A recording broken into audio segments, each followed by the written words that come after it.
I'm Alfonso Mendoza, host of the My Ed Tech Life podcast, a part of the Education Podcast Network. Shows on the network are individually owned and opinions expressed may not reflect others.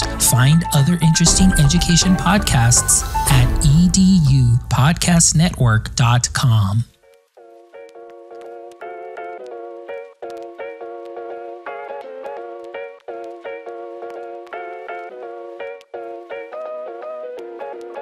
Welcome to the High Tech Podcast. This is William Illingworth, one of your two hosts, joined by Joshua Swartz. You there? Me. That was a very welcoming intro. You know? Wow, I just pulled it. I just smiled. Yeah, I felt welcome to our own podcast. That's you know, classy. Like I pulled up the chair.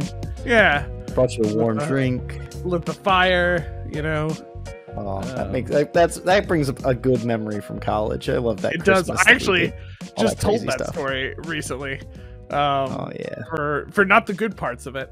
You know, no, not the. Okay, before we do our intro, real quick, we'll do our whole spiel, guys. But with an aside on the podcast, everybody needs to hear this. It's a good time. We never do these. We never do these. Perfectly fine here. This is out of ordinary, clearly for us. So Will and I went to college together. If you haven't picked that up from the podcast, and if you haven't, I got to be honest. Probably aren't paying that close attention to us. I feel like you should stay. This isn't the first college story. Yeah. But so in college there was a Christmas competition, right? This is what this was for. And we decided like you to decorate your dorm room, and I forget what you won from it. It wasn't that cool, was it? You pizza party or something? Yeah, I feel like we just bragging rights, specifically bragging rights. We wanted to win. So we concocted this whole plan about how we were going to turn our like shared space in the dorm into like basically like a Christmas Santa's workshop. Santa's workshop wonderland. Okay. Yeah. And the biggest part we had is one of our roommates back then in college had like this like very like dad like robe and a pipe. Yes. Yep. Right. And so we built it all around this idea that he was going to bring all of us kids around the fire for a story. And somebody brought like an Amish built fireplace, like one of those electric fireplaces. We set it up and he like told us a story. He's a fantastic actor. So it worked out really great. And we all like ran in and we were all dressed up and we won. But the funnier part of the story is that we discovered when having this fireplace that it made our dorm room really warm. Ooh. And so we kept it throughout Christmas. I don't know if you remember this. Like we kept it in there during the winter, but we found out that apparently heating the room with that broke the heat for the rest of the building. Like the rest of the dorms. Yeah, we were nice and cozy, and everyone else was freezing. Everybody else was freezing, and we got in quite a lot of trouble. It was. We won. I mean, like nobody like got. Yeah, it's fine, but we had to get rid of the fireplace. It was a very depressing day when the fireplace had to be removed. Beautiful. We had a great time. We made like hot chocolate. Yeah, there was a whole thing, and we used it quite often. We'd be like out there doing homework for a while, and just turn the heater on. I think. Also, what didn't make it better was that we stuck it under the thermostat. I think that was the other thing. It was like right under where the thermostat was. Anyway, so that's how you break heating for the rest of college dorms with a fireplace. But luckily, this is the High Tech Podcast, and we're not here to talk about Christmas just yet because Thanksgiving hasn't happened. So I refuse to tell in our timeline, the listener's timeline, maybe it's Christmas Day. Oh, that's true. I have no idea. Where do we release this episode? Never mind. Probably sometime in November, but who knows when they listen to it, you know? I kind of forget where we're at with that. On that note, Merry Christmas, folks. Happy Kwanzaa. Yeah. But whatever floats your boat. So anyway, sorry, Will, we still have an intro that you have to go through after I told that whole story. So how do people find us? If you want to, on your loving Christmas day that you're joining us, find us on Twitter at hightechpodcast.com and drop us a season's greetings or a happy holidays. Make sure also, to like it's us just at Hightech Podcast, not podcast.com. Oh, did I say .com? Yes, it's .com. If you go to Twitter and type in at Hightech Podcast, you can find us. That's the one. I'm even reading the script and adding my own things, you know? I know. And that happens. once It's you're Christmas past, now. Things happen. right? We're all just tired. I'm pretty sure this is releasing early November, so it's definitely not Christmas. Absolutely. Then find us at inbox@hightechpod.us, where you can send us an email with an image of. At that very moment, his eyes go, "Oh, me! I should be thinking of something. I need to come up with this." Okay, so here's my thought. Okay. I'd like this is where I buy time until I can figure out something. I'd like to see an elf playing tennis with a penguin. I'm getting complicated. Wow. I'm getting complicated this time. That's time. a lot of actors. Yes. Sam's been having fun. Sam has backtracked like 7 or 10 episodes at this point. She has indeed. Now, guys, I'm going to give you a little trick. If you really want to make this easy, go find an AI software that you can just type in something and generate a photo. And you can probably generate an elf playing tennis with a penguin. I love it. Once you've created your AI monstrosity and send it to us on Twitter or at our inbox, which is inbox@hightechpod.us, you can also find more resources and our resources and our episodes on our website at we're gonna go get Reese's at the movie theater tonight. Our website, which is hightechpod.us. All of our resources, every episode, every page is there. Make sure to check them out. We get some information on every single app we talk about, and please do share that with others. If you want to share something like Nearpod or our app today, Topia, like just grab that link, send it off. That'll get people started. Spoiler alert, man! Come on. What? I didn't say anything, huh? I mean, I guess it's in the episode title. Exactly. The mystery and a lore really just doesn't exist in the digital world. We've been kind of doing these transitions as if people don't know what we're about to talk about, but it's literally in the title of every episode. It's fine. Everything's fine. It's all part. It's like encores at concerts. It's all part of the show. Oh yeah, we all know what's going to happen. Yeah, they have the songs written down. Exactly. You just still gotta clap and shout louder. Exactly. So here we are, episode 82. We are going to get into another episode of the Roastery. Roastery. Cue fire sound effects or a grinder. Or or like coffee dripping. Like there's many ways we can go with this. And suddenly all of our audience has to go to the bathroom. Yeah, exactly. So we did one of these before. We've warned you guys that the High Tech Podcast might be getting more cynical at different times. And it might. We always have been. We've just been hiding it. But we did a Roastery a couple episodes ago, something like that. It wasn't that long ago. 79. So we're gonna be popping these in here from now. We'll see how long this lasts. I don't know. Season 2's coming to a close here soon. We might actually get good ideas for season 3. Yeah, so we'll just see hang what on. happens with season 3. I still think these are good ideas. But so our Roastery for this week. We kind of just listed a couple, and by that I mean we listed 2 and then just got lazy and wrote publishers. Big name textbook publishers. Yes. Big name textbook publishers. If you don't know who we're talking about, we see you, Cengage. Or Wiley. Or what's another one? McGraw-Hill. Yeah, McGraw-Hill. There we go. That's the one I was trying to think of. We were just having a request for those. All right, so would you ever Roastery for publishers? Pearson. Okay. Pearson. Scholastic. Yeah, we're not afraid to call you out. So Harcourt. Hashtag not sponsors. Actually, I will say never will be. Even if there was an offer, I don't trust them. If there was enough zeros. So like the goal behind this. Roastery's totally undercut. Our values can be sold. You can purchase us. You can purchase me. I'll bring Josh along. Just send me the check. I'll cut him in and convince him to join us. Exactly. So I think what we were talking about with publishers. Okay, let me clarify probably what Will and I want to talk about with publishers, because people are like, do you guys hate books? It's not that we hate books. Yes. No. Yeah, reading bad. We don't do that in higher ed. But what are you talking about? Entire courses are built off of one book sometimes. Yeah, anyway. We more are taking issue with what I would call sketchy publisher practices. Okay.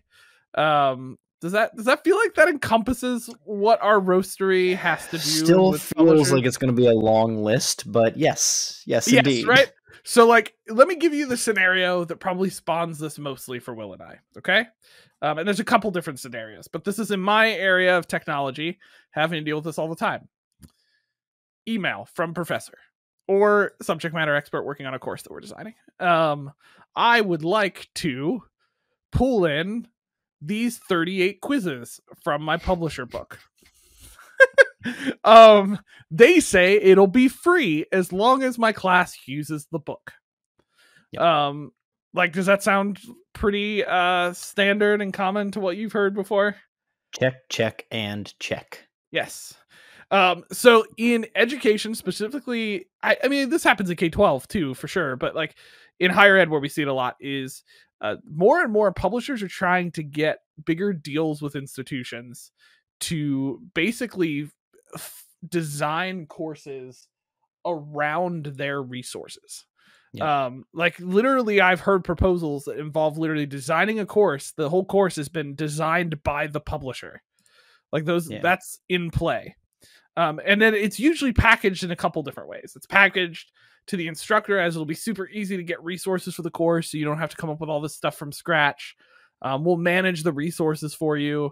I've heard that thrown around. And then the quizzes will grade themselves. The quizzes will grade themselves. I've heard that thrown around. More recently, publishers, I feel like, have been getting crafty with kind of like, well, if you do all of this the right way, then you'll have like free textbooks and resources for the students, right? Like you can make all this stuff, like we can have, free of use resources for the students, based on all these things. But what we don't know is often then those money and packages for paying for all of this from the institution gets thrown into the student's tuition. Yep. Yeah, it just goes upstream. The student doesn't pay the $40 or $100 right now. It just, the institution buys a 6-figure or 7-figure license for everybody at the school, and then that gets pushed into the tuition cost. Like, it's never free. It never is. And then, so that's, I think, a lot of what we see. And we talk about quizzes because I see that a lot with like quizzes. It's usually like pre-built self-grading quizzes that are just rogue memory things on the textbooks or the books they come up with. And we're naming a lot of these big publishers because they're the ones who often do this. I mean, there's no like small publisher for this book that wasn't originally written for higher ed that they're using in a course being like, hey, why don't you build your entire course? Because they don't do that. But the big publishers that are publishing all the textbooks and things, I just don't like how they go about trying to do this stuff. It's a sales pitch. And like Josh said, this starts with the SME or the instructor, and like some salesperson or ad or email catches their attention. Like, oh, this will make your life easier. That is true-ish. But then it's also a bad course. It just goes downhill from there. I know some good professors who've used it pretty well, but I had the chance, thankfully, to speak with a few as they were going through these kinds of adoptions and like ask those questions. Who is paying for this? What is the impact of this learning content on your existing course?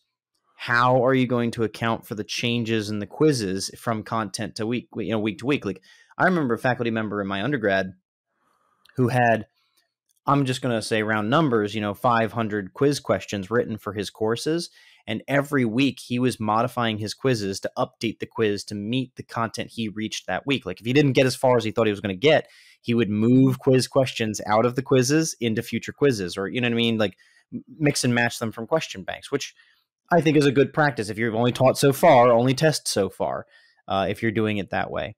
You have to do that if you're going to purchase this publisher's entire set. Like you have to stay on top of those quiz questions, which means you need to know their learning platform, which means you have to be managing all the quizzes that they just sold to you that they said you can pick up and use with no problem. Like it's just that is one small example of like, it's not easy. It is not going to be this end all save all kind of thing. Yeah, absolutely. And then there's plenty of instances too of just like, I think the other thing I don't like about it is these examples that we have from other institutions who have gotten flagged or had issues for this, where there's like backdoor deals going on with the publishers, where like the publishers are selling this stuff to them in the back end of like integrating themselves into all of these courses that this class has. And then we've even had examples of publishers like I wish we were careful researchers on this podcast, we would have found the exact example. So don't hold me to strict accuracy here. But I know that there have been reports of institutions where there are back deals and money coming back over to the actual institution from the publishers.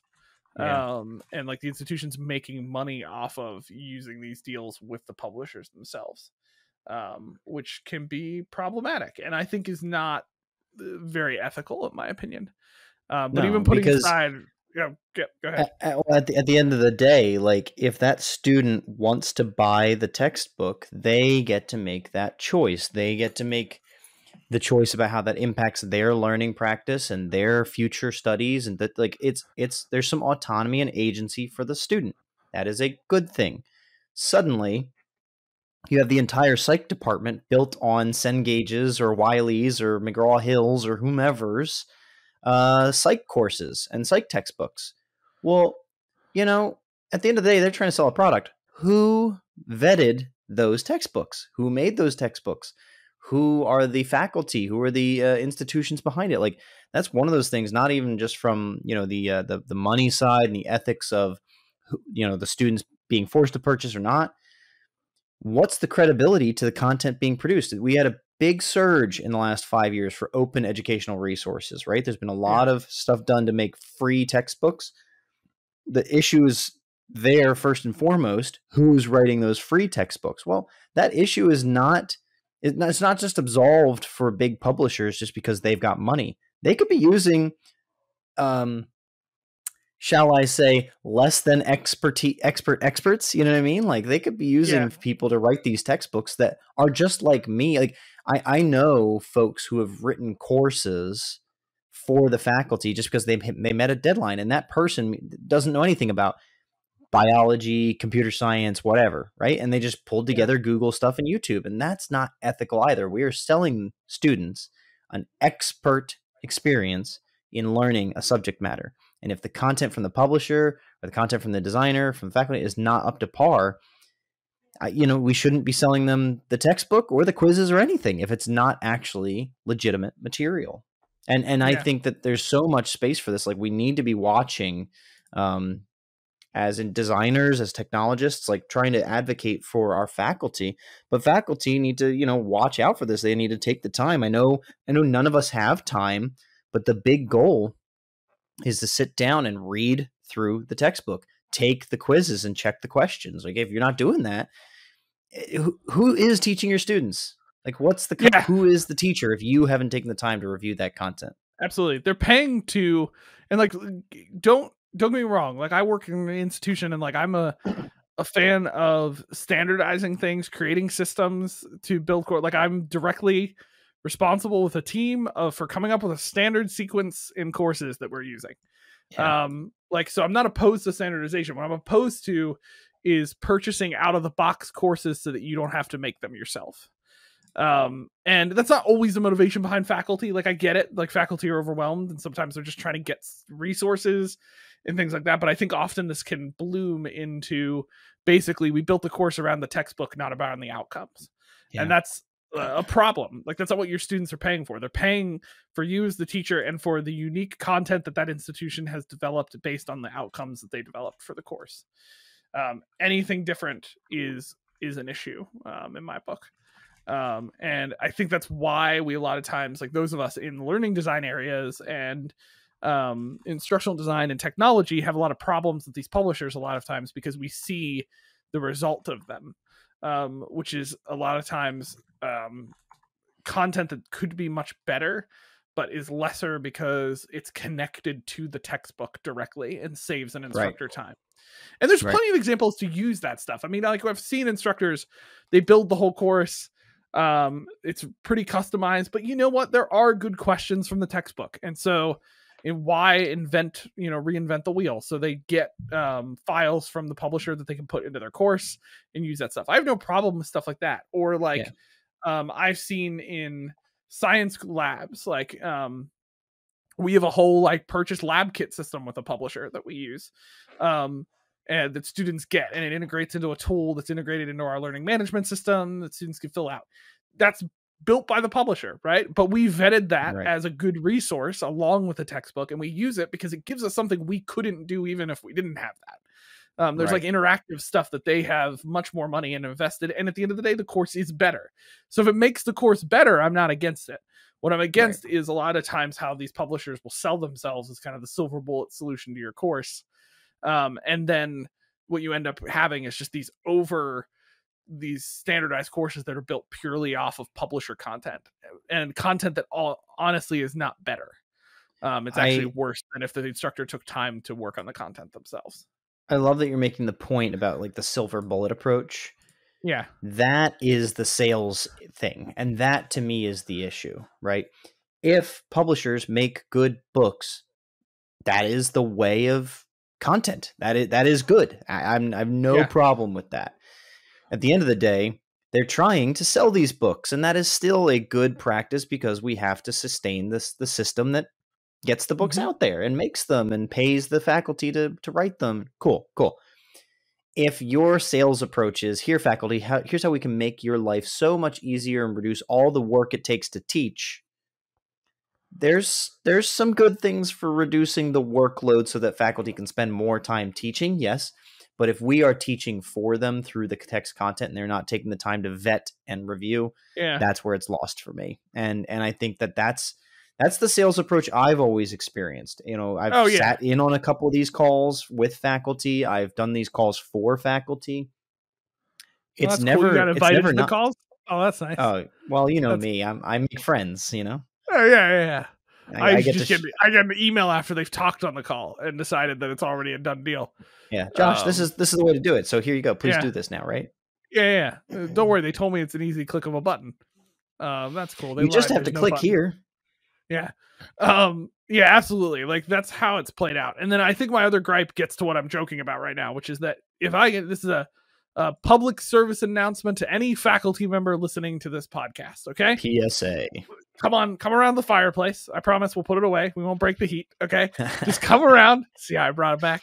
Come around and let me expound a warning. Okay. If you ever are sitting in a publisher meeting or you have a publisher email or whatever that may be, and they say to you, oh, well, this will be great. Well, this will integrate into your LMS super easy. I just need to send this 3 things over to your learning systems administrator and they can integrate it in like 2 minutes. Okay. If they say that, okay, it's not true. Okay. Listen to me. They are lying. It is not true. And here's why. Technically, they're right. Integrating anything into the LMS, not anything, but like general, what we call LTIs, okay, which stands for learning something interest, learning whatever. Tools interoperability. Yeah, whatever that thing.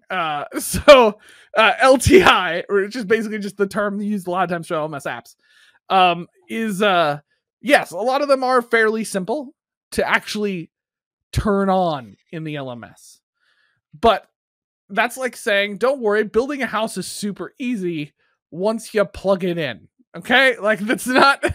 It's not how this works. Like, yes, I can get it turned on pretty quickly, but there's a lot of questions about like, how does it work with your grade book? How does it integrate into the assignments? Does it pop up for students? Do they have to submit something separately? Do they need separate login credentials? There's a billion questions that have to be tested and answered before your learning systems administrator, whoever manages your LMS, can bring it into the LMS. Okay. And a lot of times they have requirements that they have to test. Like our office won't just plug something in upon request. Like we have to review it and make sure it meets a handful of standards before we'll plug it into our LMS. And then even after that, we have to test and ensure that the student experience isn't going to be broken. And a couple other things that we do. So when you get those emails, you get those notices, remind yourself that it's not going to be as quick as they say it's going to be. And that's the point, to bring in those people and ask them if they have time to do stuff like sit in on the meeting or review. What does it take to actually do this? Yeah. What does it actually take to do that? And this is my last slightly bitter public service announcement. I'm just going to, take it what it will. Okay. If you're ever tempted to question the person who's managing the LMS for you, on how easy the integration is, shoot that temptation. Okay, get rid of that temptation and stop it. No one needs that temptation.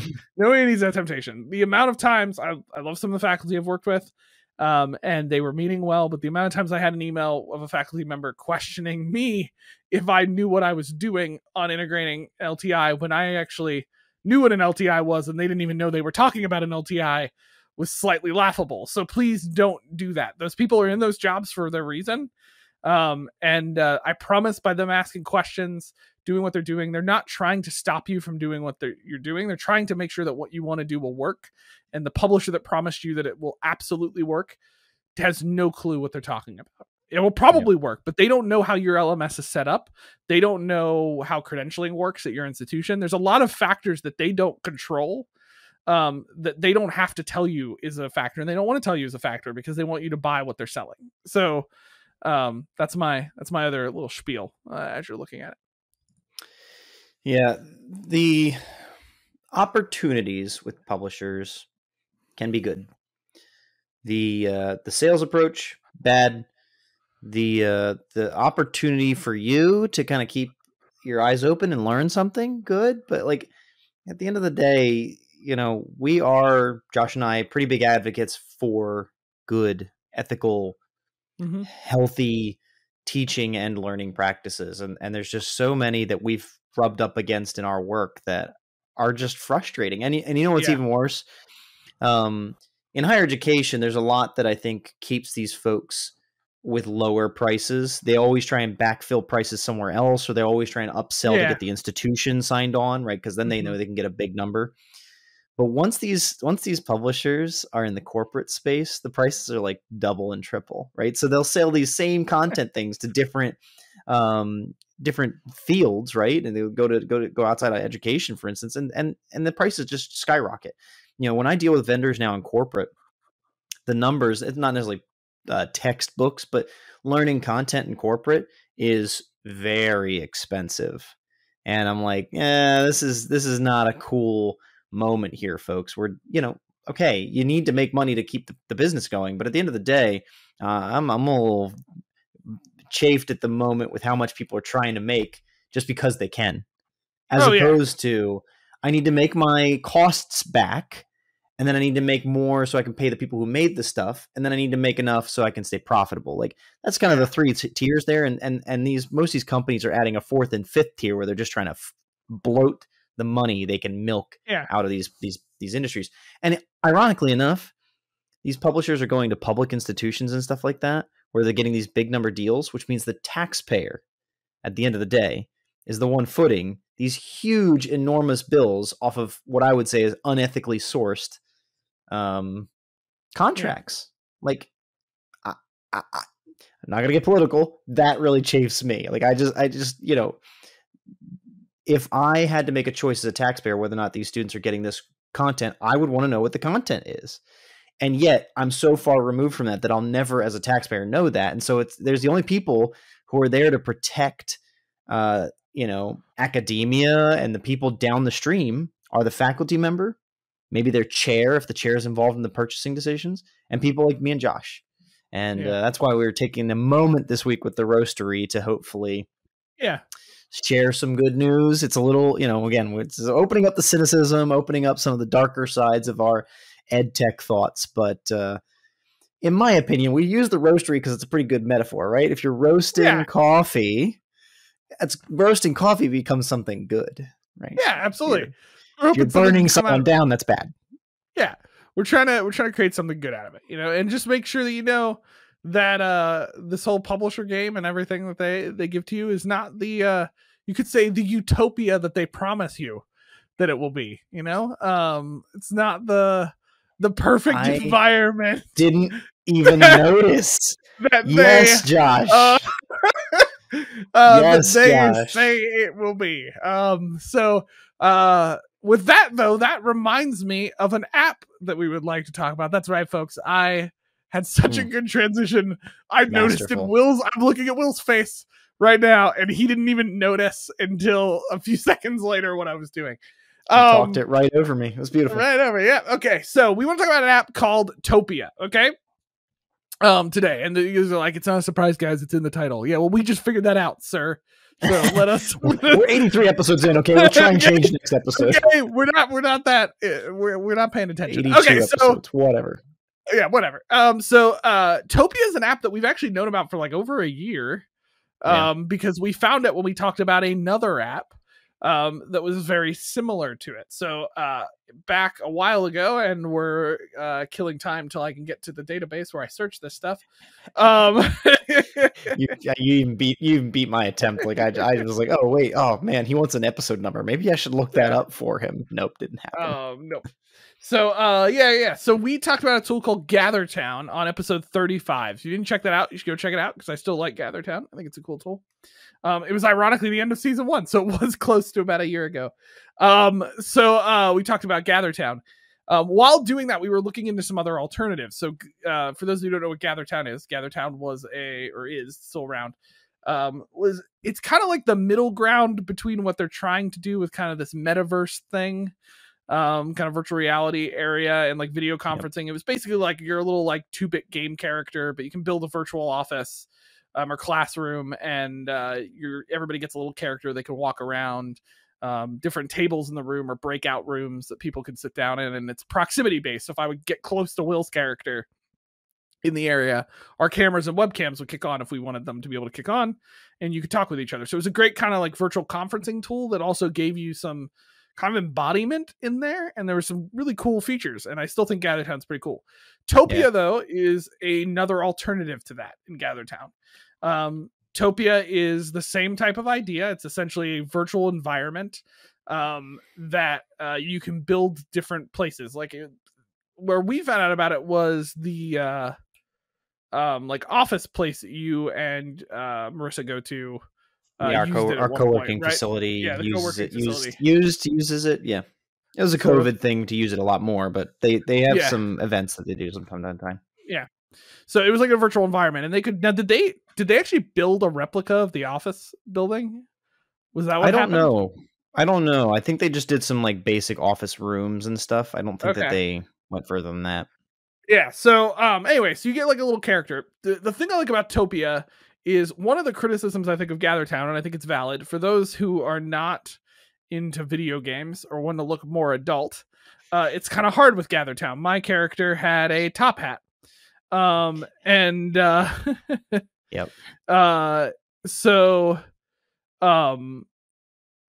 Anyway, so my little character had a top hat.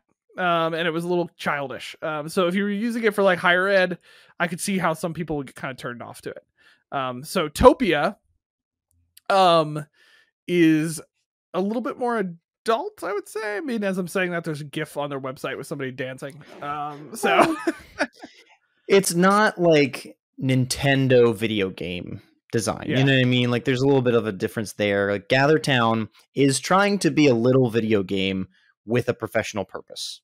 Yeah. Whereas Topia is definitely like trying to be a virtual meeting space, and both accomplish the task, right? But I think there's a slight different approach in each of the platforms. So that can make the difference for some folks. Like, as we know, back in the days of Schoology, some people didn't want to use it just because it looked childish. Okay. Well, it whatever. Looked like Facebook, kind of.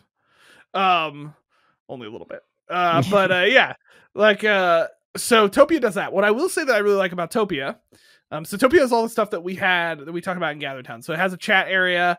It has proximity-based video chat as well. So if you walk up to somebody, you can create tables and rooms that are breakout rooms. It has the ability to basically like cast the entire room if you want, like things like that. Helpful for a teaching purpose. Yeah, helpful for teaching purpose. I believe they even had some whiteboard tools and stuff in there as well in Topia that you could use. So it's the same idea, virtual area. But what I will say that Topia has that GatherTown did not. So if you did GatherTown, you could put stuff in it, but it was a little bit more limited. Like you kind of had like a couple template rooms, and then you could like add things like other desks or environmental things, or whatever you would like. Topia, you can actually like fully customize the building that it's in. So I remember playing around with this. You could like completely change the layout. You had a lot more flexibility over like what the environment was that people came into over GatherTown. I felt like GatherTown, you were a little bit more limited in that space. Yeah. there. So. And that's something that gets a lot of people because they want to like do like the virtual campus tour. They want to do, like certain, like I had a faculty member in the COVID experience who was like really, really set on trying to recreate the virtual experience and the digital, recreate the analog experience, the real life experience in a digital context. Like she wanted to do this, make her classroom, make the hallway, put the water fountain in, like that kind of stuff. So students had that full real experience of getting to class. Listener, I'm doing air quotes. Like, I don't think that really hits the same way if people want it to or feel that it's going to, but this is a tool where you can test that and you can kind of dig in a little bit more to see if it is something you can accomplish or start to research if that makes a difference to you and your students. And I will say, I do like if you're in a classroom where students have to move around and like group up and stuff, one of the things I do like about these types of tools that we commented when we did GatherTown as well is that it does make it easier to have students go break out then. Because like you can literally build tables in the room that are breakout rooms. Like you can so I didn't actually get to use this in a teaching context, but I could see a huge advantage. So you can do this in Topia as well, where you can throw text down on stuff like that. And like I might, as an instructor, have like a virtual classroom for my online course, for instance. And we're going to meet, let's say we meet virtually, in person, so to speak, once a time a week or twice a week or whatever it may be. I could set up a room and I have like different tables labeled like A, B, C, D or whatever, and have students assigned to like group A and B and C, and they all have these scenarios and they can work together. And then we come back together, and when we come back together, they literally just walk back over to the area that we're all at. There is a little bit of like embodiment here that does make it easier for people, I think, to figure out features that can be confusing in Zoom when they're trying to remember what button to click on. Like an instructor's like, how do I get everybody back? Well, in Topia, you can kind of literally just walk around to the tables and say, okay, come 2 on minutes, back, folks. back. Right. Like, so, like something like that is pretty cool. I do like that environment. And there is kind of like our office used GatherTown for a little bit virtually, because we thought it was fun. There was something kind of fun about it too. Like there was like I think that is something about these environments. You like take a little bit more ownership of it, and I think it can be kind of like a fun way for students to get in there and also just interact with each other too. Like I could see you building this kind of virtual classroom or whatever, to be set up in a way that like students could just log on if they wanted to, and meet up with each other to talk about something. You don't have to create some Zoom room to do it. You don't have to have them know how to create a meeting for themselves. They just log into the room, they go find one of the tables, they go sit down, and they're meeting and talking like they would be, and if it's they were suddenly working. Yeah, it's suddenly working. So I think those components can really help take some of that out. So if I was to use like a Topia, that would be something I think it would be cool to try to do with it. Is like maybe build like a standing virtual classroom that we do teaching in, but we also is there and students can access it if they would like, and even make it their own, a little bit. I think would be kind of cool. Yep. Yeah. So, it's pretty simple. Go check it out, topia.io. And you can, we did not look at pricing before we decided to do this, so we should probably talk about that. Pretty useful. Yeah, so they do have a free version. They call it Demo World. So that should already tell you how they feel about it. Right. They call it Demo World. It's only got a 10-person capacity. But for like smaller average size classrooms, that's actually not bad for a demo. I mean, 10 is right. Like, you're not going to fit like a giant class in there, but you could do some stuff with it. So, and then, for anybody else, they have like a plus plan that's $20 a month that ups that to 20 capacity, additional capacity for some users. You can kind of take a look at it. It does look like they mention for online communities, nonprofits, and educators. Okay, there's an education discount. 50% off their pro plan. So that's, you got to go up to the more expensive plan, but then you get it half off. So not too bad. Yeah, that's not horrible. So it's definitely not one of our most affordable freemium tools to check out. But it's a cool tool. So if this is something you're looking for, let's just be honest, like this is not just like a whiteboard. This is a more complicated tool. So to their credit, I think, you're going to pay what you want, what you're going to get for it. So, I think check that out as well. It's not a free tool, but you can check it out at topia.io and do at least the free demo to try it out and work with it. So, yep. Yeah. Okay. That's Topia. There's obviously going to be some accessibility stuff because it's a virtual and visual experience. So it's not perfect that way, but we still haven't made video perfectly accessible. Yes. So yeah, even you got to take that in stride. Even Zoom, while it's getting better, still has its own hurdles in the accessibility space. This will be harder, but I think it's just one of those things that would be tough. Side note, I just realized this, that you can also embed Miro into Topia. There you go. I forgot that you could do that. So just side note, if you use Miro, another tool we've talked about a lot, you can use that with this tool as well. So that's Topia. Anyway, that's a great tool. Next week, what are we going to be talking about? That's a great question. I'm glad you asked. I'm going to answer it. So, good conversation, Josh. I'll leave. Yeah, I know. I did great. I asked it like you were going to answer it, but I was like, I'm supposed to be closing this episode, so maybe I should. So I'll just do it. Question. Yeah. Okay. So, we're going to be talking about cell phones in the classroom. Should you allow them? Shouldn't you allow them? What should you do with it? Some of your teaching online courses are like, well, I can piece out for that episode. Don't worry, I'll have a fun little piece of info for you. We've got some thoughts. We've got some thoughts on that for online courses as well. So don't piece out for that episode. And then we're also going to be looking at an app called Snibbed, I think is how we pronounce it. Sniped? Sniped? Maybe it's sniped. It might be sniped. Now we're going to have to find this out. I think it is sniped. We just left the E out. SNIPD. Yeah. Anyway, it's a cool tool. It connects to a tool that we talked about a couple episodes ago. Readwide. No, it's snipped. It's snipped. Okay. Because like the whole thing is like make a snip, so they want you to do past tense snip something. Snip. Okay. But they left out the other letters. Somebody should talk about the name. I like the tool, not necessarily the name. So anyway, we're gonna be talking about that app next week. And next week is the end of season 2. Dun, dun, dun. So you're gonna plug in for that. Somebody right now is listening and go, they do seasons? Yes, and next year we'll do more. Yes. So end of season 2 is next week, so you want to check that out. Just a reminder, you can check us out on Twitter at High Tech Podcast, or email us at inbox@hightechpod.us, or check out our website, hightechpod.us. That's where you'd find out that we do seasons, because it's pretty obvious on our website. We have multiple. Yes, so you can check that out as well. Again, thank you for joining us for another week as we continue to look at what it looks like to harness technology, ignore publishers, and and jump into virtual spaces, whether online or in the physical classroom.